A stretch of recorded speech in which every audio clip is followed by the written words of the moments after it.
धातु की छड़ों पर टिके हुए कालिक से सने गंदे हाथ, ये एक तस्वीर है, एक ऐसे बचपन की जो शायद मेहनत के बोझ तले कहीं खो गया है। और ये सिर्फ एक तस्वीर नहीं है, ये भारत में लाखों बच्चों की सच्चाई है। बिल्कुल। और चौंकाने वाली बात तो ये है कि ये सब हमारी आंखों के ठीक सामने होता है, किसी चाय के दुकान पर, किसी ढाबे पर।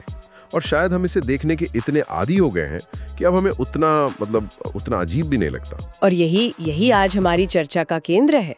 आज हम भारत में बाल श्रम की इसी बहुत गंभीर और जटिल समस्या पर गहराई से बात करेंगे। हाँ, क्योंकि यहाँ एक अजीब सा विरोधाभास है। एक तरफ हमारे पास संविधान का अनुच्छेद 24 जैसा मजबूत कानूनी कवच है, डॉक्टर अंबेडकर जैसे लोगों का एक सपना है, और दूसरी तरफ जमीनी हकीकत है जो इन सपनों और कानूनों का एक तरह से मजाक उड़ाती सी लगती है। बिल्कुल। और आज हम इसी फासले को समझने की कोशिश करेंगे। हमारे संवैधानिक वादे और हमारी सामाजिक सच्चाई के बीच की ये खाई इतनी गहरी क्यों है? हाँ। हमारे पास सी लैब और JRC नेटवर्क की एक ताजा रिपोर्ट है, कुछ पुराने आंकड़े हैं और कानूनों का पूरा जखीरा है। तो चलिए इस मुद्दे की परतें खोलते हैं और देखते हैं कि इस अंधेरी सुरंग के आखिर में कोई रोशनी है भी या नहीं। चलिए शुरू करते हैं। तो सबसे पहले ये हालिया रिपोर्ट। हाँ, सी लैब और JRC नेटवर्क की 2024-25 की रिपोर्ट। इसके आंकड़े सच में परेशान करने वाले हैं। रिपोर्ट कहती है कि अप्रैल 2024 से मार्च 2025 के बीच, यानी सिर्फ एक साल में 24 राज्यों में 53,000 से ज्यादा बच्चों को बाल श्रम से बचाया गया। 53,000 बच्चे, ये तो किसी छोटे शहर की पूरी आबादी के बराबर है। ये आंकड़ा सुनना और इसे सच में महसूस करना दोनों बहुत अलग बातें हैं। हाँ, और जब हम इन आंकड़ों को और करीब से देखते हैं तो कुछ राज्यों की तस्वीर ज्यादा भयावह नजर आती है। तेलंगाना 11,000 से ज्यादा बच्चों के बचाव के साथ सबसे ऊपर है। 11,000 सिर्फ एक राज्य में? सिर्फ एक राज्य में। उसके बाद बिहार, राजस्थान और उत्तर प्रदेश जैसे बड़े राज्य हैं, जहां हर राज्य में करीब 4,000 बच्चे बचाए गए। लेकिन इस रिपोर्ट में एक बात ने मेरा ध्यान सबसे ज्यादा खींचा। इसमें कहा गया है कि 10 से 14 साल के, हाँ, वो सबसे चिंताजनक पहलू है। लगभग 90% बच्चे स्पा, मसाज पार्लर और ऑर्केस्ट्रा जैसी जगहों पर काम करते पाए गए हैं। इसे बाल श्रम का सबसे खराब रूप कहा गया है। ये सुनकर ही अजीब लगता है। इसका क्या मतलब है? ये वाकई में सबसे ज्यादा चिंताजनक पहलू है। देखिए, अंतर्राष्ट्रीय श्रम संगठन यानी ILO बाल श्रम के सबसे खराब रूपों को परिभाषित करता है। इसमें गुलामी, तस्करी, वेश्यावृत्ति और ऐसे सभी काम शामिल हैं जो बच्चे के स्वास्थ्य, सुरक्षा या नैतिकता के लिए खतरनाक हो। तो जब हम स्पा या मसाज पार्लर की बात कर रहे हैं, बिल्कुल, जब हम इन जगहों की बात करते हैं तो यहाँ बच्चे न केवल शारीरिक शोषण बल्कि यौन शोषण के भी बहुत ज्यादा खतरे में होते हैं। ये ऐसी जगह हैं जहाँ वे पूरी तरह से अदृश्य हो जाते हैं और उनकी आवाज सुनने वाला कोई नहीं होता। ये तो वाकई भयानक है। तो ये 53,000 का आंकड़ा तो सिर्फ वो है जिन्हें बचाया जा सका। हाँ, ये तो बस टिप ऑफ द आइसबर्ग है। तो असली संख्या तो इससे कहीं ज्यादा होगी। क्या हमारे पास कोई बड़ा राष्ट्रीय स्तर का आंकड़ा है जिससे हम इस समस्या की भयावहता का अंदाजा लगा सकें? हाँ, इन आंकड़ों को बड़े परिप्रेक्ष्य में रखना जरूरी है। देखिए, हमारे पास जो सबसे हालिया व्यापक डेटा है वो 2011 की जनगणना का है। 2011 का? हाँ, उसके अनुसार भारत में 1.01 करोड़ बाल श्रमिक थे। 1 करोड़? हालांकि ये संख्या 2001 के 1.26 करोड़ से कम हुई थी। फिर भी 1 करोड़ से ज्यादा बच्चे काम कर रहे थे। और एक और पहलू है जिसे समझना जरूरी है, प्रवर्तन में असमानता। सी लैब की रिपोर्ट ही बताती है कि उत्तर प्रदेश जैसे राज्यों में बचाव अभियान तो बहुत हुए, लेकिन उन नियोक्ताओं के खिलाफ FIR दर्ज करने या गिरफ्तारियों की दर बहुत कम रही। इसका मतलब है कि बच्चों को बचाया तो जा रहा है, लेकिन जो लोग उन्हें काम पर रख रहे हैं वो ज्यादातर बच निकल रहे हैं। बिल्कुल, वो बच रहे हैं। तो एक तरह से सिस्टम में ही कोई बड़ी कमी है। बिल्कुल, ये दिखाता है कि सिर्फ बच्चों को बचा लेना काफी नहीं है। जब तक कि दोषियों को सजा का डर ना हो, ये चक्र ये तो चलता ही रहेगा। तो ये एक पहेली ऐसी बात हो गई। एक तरफ इतने बड़े पैमाने पर बच्चे काम कर रहे हैं और दूसरी तरफ हम अपने मजबूत संविधान और कानूनों की बात करते हैं। ऐसा लगता है जैसे हमने कागज पर तो हर दरवाजा बंद कर दिया है। हाँ, कागज पर तो सब मजबूत है, फिर भी लाखों बच्चे इस जाल से निकलकर काम पर कैसे पहुंच रहे हैं? आखिर हमारी पकड़ कहाँ ढीली पड़ रही है? चलिए कानूनों से ही शुरू करते हैं। अनुच्छेद 24 क्या कहता है ये? अनुच्छेद 24 भारतीय संविधान की आत्मा का हिस्सा है, खासकर जब बच्चों के अधिकारों की बात आती है।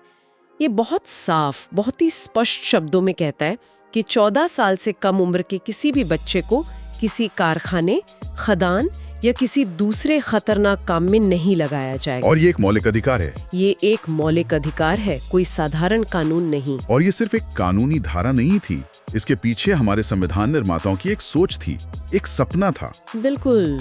Doctor B.R. अम्बेडकर का मानना था कि बाल श्रम सिर्फ एक आर्थिक समस्या नहीं है, ये एक सामाजिक अभिशाप है जो बच्चे से उसका बचपन, उसकी शिक्षा, उसका पूरा भविष्य छीन लेता है। वे एक ऐसा भारत चाहते थे जहां हर बच्चा स्कूल में हो, किसी कारखाने में नहीं। और इसी सपने को हकीकत में बदलने के लिए पूरा एक कानूनी ढांचा बनाया गया। जो मुख्य कानून है वो है बाल श्रम प्रतिषेध और विनियमन अधिनियम 1986। और फिर 2016 में इसमें एक बहुत बड़ा संशोधन भी हुआ था, इसे और सख्त बनाने के लिए। हाँ, 2016 का संशोधन काफी बड़ा था और काफी चर्चा में भी रहा था। तो उसमें क्या बड़े बदलाव थे? देखिए, इसमें 3 बड़े और महत्वपूर्ण बदलाव थे। पहला, 14 साल से कम उम्र के बच्चों के लिए हर तरह के रोजगार पर मतलब पूर्ण प्रतिबंध लगा दिया गया। हर तरह के? पहले कानून सिर्फ खतरनाक उद्योगों पर रोक लगाता था, लेकिन अब चाय की दुकान पर काम करना भी गैर कानूनी हो गया। इसमें 2 अपवाद रखे गए। एक, पारिवारिक व्यवसाय में मदद करना, लेकिन शर्त ये थी कि वो स्कूल की पढ़ाई के बाद हो और खतरनाक ना हो। और दूसरा, मनोरंजन उद्योग। ठीक है। और दूसरा बड़ा बदलाव? दूसरा, एक नई श्रेणी बनाई गई, किशोर यानी एडोलेसेंस, 14 से 18 साल के बच्चे। इनके लिए खतरनाक व्यवसायों और प्रक्रियाओं में काम करने पर पूरी तरह से रोक लगा दी गई। और तीसरा, इस अपराध को एक संज्ञेय अपराध, कॉग्निजेबल ऑफेंस का दर्जा दिया गया, जिसका मतलब है कि पुलिस को किसी को गिरफ्तार करने के लिए वारंट की जरूरत नहीं है। साथ ही सजा और जुर्माने को भी काफी बढ़ा दिया गया। सुनने में तो ये सब बहुत अच्छा लगता है, मतलब कानून को वाकई में बहुत सख्त बना दिया गया। लेकिन यहीं पर एक पेच भी है ना? मैंने सुना है कि खतरनाक कामों की जो लिस्ट थी उसे बहुत छोटा कर दिया गया था। हाँ, और यही उस संशोधन का सबसे विवादास्पद, सबसे ज्यादा बहस वाला पहलू है। अच्छा। पहले खतरनाक व्यवसायों और प्रक्रियाओं की सूची में 83 आइटम थे। 2016 के संशोधन के बाद उस सूची को घटाकर सिर्फ 3 कर दिया गया। खनन, ज्वलनशील पदार्थ और विस्फोटक और फैक्ट्री एक्ट में परिभाषित कुछ खतरनाक प्रक्रियाएं। 83 से सिर्फ 3? जी हाँ, 83 से सिर्फ 3। इसका मतलब क्या हुआ जमीनी स्तर पर? इसका मतलब बहुत गंभीर है। इसका मतलब ये हुआ कि जो बच्चे चूड़ी बनाने के कारखानों में कांच की धूल के बीच काम कर रहे हैं, या चमड़ा उद्योग में जहां खतरनाक केमिकल का इस्तेमाल होता है, या कालीन उद्योग में जहां घंटों बैठकर उनकी आंखें और कमर खराब हो जाती हैं, वो सब अब खतरनाक काम नहीं माने जाते। कानूनी तौर पर वे खतरनाक काम के दायरे से ही बाहर हो गए। तो कानून कागज पर तो सख्त हुआ, लेकिन हकीकत में कई बच्चों के लिए सुरक्षा का कवच कमजोर पड़ गया। तो ये तो एक कदम आगे और 2 कदम पीछे वाली बात हो गई। लेकिन क्या हमारी न्यायपालिका, जैसे सुप्रीम कोर्ट, उसने इस पर कुछ नहीं कहा? क्या कोर्ट के आदेश जमीनी हकीकत को बदल पाते हैं? न्यायपालिका की भूमिका बहुत ही अहम रही है, खासकर 1997 के एक ऐतिहासिक मामले में MC मेहता बनाम तमिलनाडु राज्य। ये शिवकाशी के पटाखा कारखानों वाला मामला था? बिल्कुल। सुप्रीम कोर्ट ने न केवल खतरनाक उद्योगों में बच्चों के काम करने को पूरी तरह से अवैध ठहराया, बल्कि एक बहुत महत्वपूर्ण निर्देश दिया। कोर्ट ने कहा कि जिस भी नियोक्ता के यहाँ बाल श्रमिक मिलेगा, उसे प्रति बच्चा एक निश्चित राशि एक फंड में जमा करनी होगी। अच्छा। और उस फंड का इस्तेमाल उस बच्चे के पुनर्वास और शिक्षा के लिए किया जाएगा। इस फैसले ने कानून को लागू करने में एक नई जान फूंकी थी। ठीक है, तो तस्वीर अब थोड़ी साफ हो रही है। हमारे पास एक स्पष्ट संवैधानिक निर्देश है, एक कानून है जिसे 2016 में और सख्त या कुछ मामलों में कह सकते हैं कमजोर किया गया, और सुप्रीम कोर्ट के फैसले भी हैं। फिर भी अगर आज 53,000 बच्चे 1 साल में बचाए जा रहे हैं, तो मतलब समस्या जस की तस है। हाँ। तो इसकी जड़ें कहाँ हैं? क्या ये सिर्फ गरीबी है या कहानी और भी गहरी है? ये सबसे बड़ा सवाल है, और इसका जवाब एक आयामी नहीं है। देखिए, गरीबी इसका सबसे बड़ा और सबसे स्पष्ट कारण है, इसमें कोई शक नहीं है। हाँ। 1979 में बनी गुरुपद स्वामी समिति, जिसकी सिफारिशों पर 1986 का कानून बना था, उसने भी गरीबी को ही मुख्य कारण माना था। जब परिवार के पास 2 वक्त की रोटी का जुगाड़ नहीं होता, तो बच्चे का स्कूल जाना एक विलासिता लगने लगता है और उसकी कमाई एक जरूरत बन जाती है। यानी परिवार अपनी बुनियादी जरूरतें पूरी करने के लिए बच्चों को काम पर भेजने के लिए मजबूर हैं। बिल्कुल, लेकिन गरीबी अकेली वजह नहीं है, इसे एक दुष्चक्र की तरह समझिए। अच्छा। आर्थिक कारणों में गरीबी के अलावा उद्योगों में सस्ते और भोले भाले मजदूरों की भारी मांग भी शामिल है। अक्सर ये तर्क दिया जाता है कि बच्चों के हाथ फुर्तीले होते हैं, जैसे कालीन बुनने में। हाँ, ये मैंने भी सुना है। ये एक मिथक है। असलियत ये है कि बच्चों से आप ज्यादा काम करवा सकते हैं, उन्हें कम पैसे दे सकते हैं और वे संगठित होकर अपने अधिकारों की मांग भी नहीं कर सकते। और सामाजिक स्तर पर क्या कारण है? मुझे लगता है कि हमारे समाज में भी कहीं ना कहीं इसे एक तरह की स्वीकृति मिली हुई है। बहुत गहरी स्वीकृति है। कुछ समुदायों में पीढ़ियों से बच्चे वही काम कर रहे हैं जो उनके माता पिता करते थे, और इसे काम सीखने की एक प्रक्रिया के तौर पर देखा जाता है। पढ़ लिख कर क्या करेगा, काम सीखेगा तो 4 पैसे कमाएगा। ये सोच बहुत आम है और इसमें लैंगिक भेदभाव का पहलू भी जुड़ जाता है। लड़कियों को अक्सर पढ़ाई छुड़वाकर या तो घरेलू कामों में लगा दिया जाता है या फिर खेतों में, और उनके श्रम को तो गिना भी नहीं जाता। और प्रशासन कहाँ फेल हो रहा है? कानून तो है, लेकिन उन्हें लागू करने वाला तंत्र शायद कमजोर है। निश्चित रूप से प्रशासनिक कारणों में सबसे प्रमुख है निरीक्षण तंत्र का बेहद कमजोर होना। लेबर इंस्पेक्टरों की संख्या बहुत कम है, और जो है भी वे अक्सर भ्रष्टाचार का शिकार हो जाते हैं। इसके अलावा प्रवासन और तस्करी जैसे मुद्दे समस्या को और जटिल बना देते हैं। जब एक गरीब परिवार बिहार से काम की तलाश में दिल्ली या मुंबई जाता है, तो उनके बच्चे किसी भी सरकारी रिकॉर्ड में नहीं होते। वे अदृश्य हो जाते हैं और शोषण का सबसे आसान शिकार बनते हैं। और इस सब में शिक्षा की क्या भूमिका है? क्या स्कूल बच्चों को रोक नहीं पाते? ये भी एक बहुत महत्वपूर्ण कड़ी है। कई बार बच्चे काम पर इसलिए नहीं जाते कि उनके माँ बाप भेजना चाहते हैं, बल्कि इसलिए जाते हैं क्योंकि स्कूल उन्हें आकर्षित नहीं कर पाता। मतलब? सरकारी स्कूलों में खराब बुनियादी ढांचा, शिक्षकों की कमी, पढ़ाई का निम्न स्तर, ये सब पुश फैक्टर हैं जो बच्चों को स्कूल से बाहर धकेलते हैं। और एक बार जब बच्चा स्कूल से बाहर हो गया, तो उसके काम में लगने की संभावना कई गुना बढ़ जाती है। तो ये एक दुष्चक्र है। गरीबी अशिक्षा को जन्म देती है और अशिक्षा गरीबी को बनाए रखती है। ये सब सुनकर तो काफी निराशा होती है। ऐसा लगता है कि समस्या हर तरफ से हमें घेरे हुए है, आर्थिक, सामाजिक, प्रशासनिक। क्या इस चक्र को तोड़ने का कोई तरीका है? क्या कहीं कुछ अच्छा भी हो रहा है? हाँ, बिल्कुल। ऐसा नहीं है कि सिर्फ समस्याएं ही हैं। समाधान की दिशा में भी कई महत्वपूर्ण कदम उठाए गए हैं और कुछ उम्मीद की करने भी हैं। जैसे कि सरकारी स्तर पर क्या हो रहा है? सरकारी पहलों में सबसे प्रमुख है राष्ट्रीय बाल श्रम परियोजना यानी NCLP। ये दशकों से चल रही है और इसका मुख्य काम बचाए गए बच्चों का पुनर्वास करना है। पुनर्वास मतलब? उन्हें वापस स्कूल भेजना।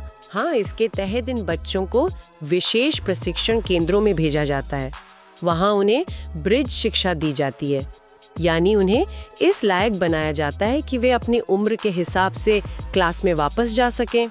साथ ही उन्हें व्यावसायिक प्रशिक्षण, दोपहर का भोजन और हर महीने कुछ वजीफा भी दिया जाता है। मकसद यही है कि उन्हें वापस मुख्य धारा की शिक्षा से जोड़ा जाए। मैंने एक ऑनलाइन पोर्टल के बारे में पढ़ा है, पेंसिल पोर्टल। क्या ये तकनीक का इस्तेमाल कुछ बदलाव ला रहा है? क्या लोग इसका इस्तेमाल करते भी हैं? हाँ, पेंसिल पोर्टल, जिसका पूरा नाम है platform for effective enforcement for no child labour, इसे 2017 में लॉन्च किया गया था। ये एक बहुत अच्छी पहल है। अच्छा। यह एक ऑनलाइन मंच है जहां कोई भी नागरिक, आप, मैं, कोई भी, अगर कहीं किसी बच्चे को काम करते हुए देखता है तो उसकी शिकायत दर्ज कर सकता है। ये पोर्टल केंद्र सरकार, राज्य सरकार, जिला प्रशासन और सामाजिक संगठनों को एक साथ जोड़ता है ताकि शिकायत पर नजर रखी जा सके और उस पर तुरंत कार्रवाई हो। तकनीक की वजह से अब शिकायत करना और उसे ट्रैक करना बहुत आसान हो गया है। ये तो बहुत अच्छा है, लेकिन जैसा हमने पहले बात की, सिर्फ बच्चों को बचाना काफी नहीं है। उनके पुनर्वास का क्या, और उन नियोक्ताओं का क्या जो उन्हें काम पर रखते हैं? आपने बिल्कुल सही सवाल पूछा। कानून में बाल और किशोर श्रम पुनर्वास कोष का प्रावधान है। जब कोई नियोक्ता दोषी पाया जाता है तो उससे वसूला गया जुर्माना इसी फंड में जमा होता है। और सरकार भी इसमें पैसे डालती है? हाँ, सरकार भी इसमें अपनी तरफ से योगदान करती है। फिर इस फंड का इस्तेमाल उस बच्चे की शिक्षा और उसके कल्याण के लिए किया जाता है। ये सुनिश्चित करने की कोशिश है कि बच्चा दोबारा काम पर लौटने के लिए मजबूर ना हो। लेकिन कानून, योजनाएं, पोर्टल, ये सब तो ऊपर से नीचे आने वाले समाधान है। क्या जमीनी स्तर पर समुदायों के बीच से कोई समाधान निकल कर आ रहा है? और यहीं पर असली बदलाव की कुंजी छिपी है। इसका एक बेहतरीन उदाहरण है तेलंगाना का वेलपुर मंडल।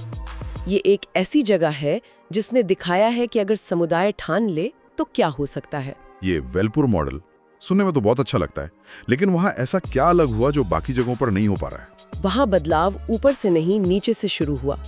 ग्राम पंचायतों ने प्रस्ताव पारित किए कि हमारा गांव बाल श्रम मुक्त होगा। अरे वाह! ये एक सामाजिक संकल्प बन गया।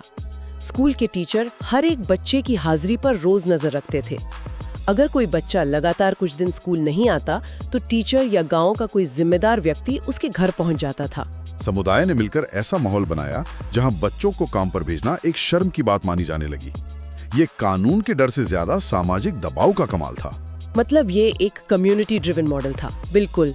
उन्होंने साबित किया कि जब स्थानीय समुदाय, प्रशासन और स्कूल मिलकर काम करते हैं तो बाल श्रम को जड़ से खत्म किया जा सकता है। तो आज की इस चर्चा से ये बिल्कुल स्पष्ट है कि भारत में बाल श्रम एक बहुत ही जटिल और बहुस्तरीय समस्या है।